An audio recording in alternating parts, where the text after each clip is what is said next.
Si les proches de Delphine Néo Saguel pointent du doigt depuis le début de l'affaire le comportement douteux de son mari Cédric Siesti autour de la famille de l'artisan accusé du meurtre de prendre la parole.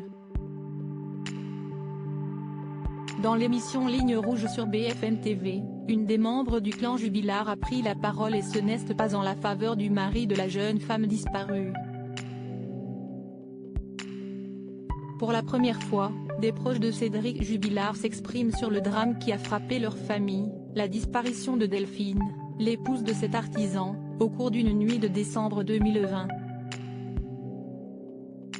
Siesti pour l'émission Ligne Rouge de BFM TV, diffusée le 2 mai 2022, que certains membres font part de leur vécu avec l'homme actuellement derrière les barreaux. En effet, il a été mis en détention provisoire au mois de juin 2021 pour homicide par conjoint et s'y trouve toujours près d'un an plus tard, la justice estimant avoir suffisamment d'éléments contre lui pour l'instant. Dans le reportage, une femme évoque notamment son comportement controversé.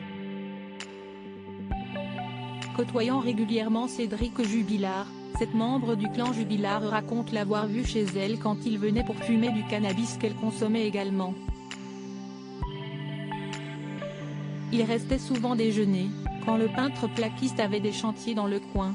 Siesti là que j'ai commencé à vraiment découvrir la vraie personnalité de Cédric. Très colérique. Je l'ai vu passer du calme à l'extrême, parce que son frère était très franc avec lui. Et il ne supportait pas ça, que son frère puisse lui dire des choses qui, de son couple, de son comportement, de sa façon de parler. Il pouvait être très agressif dans sa manière de parler. Une attitude qui ressemble à celle qu'ont décrit des proches de Delphine, comme son oncle et sa tante. Ils avaient souligné son agressivité avec sa femme mais aussi avec ses enfants, les paroles odieuses qu'il pouvait tenir envers sa fille Elia.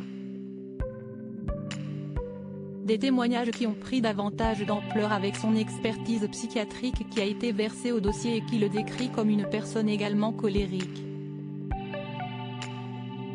Dans la ville de Cagnac-les-Mines où il s'est installé avec sa femme Delphine et fait construire une maison dont il n'a jamais terminé les travaux, Cédric Jubilard avait également une mauvaise réputation. Un de ses rares amis s'est également confié dans ce reportage de BFM TV, admettant qu'il avait une fâcheuse tendance à s'embrouiller avec tout un chacun.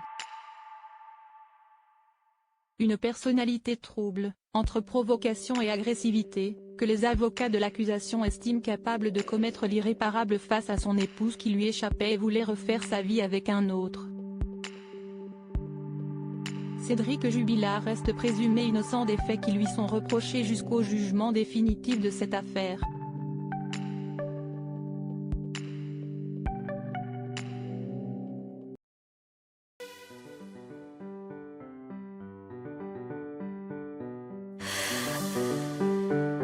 The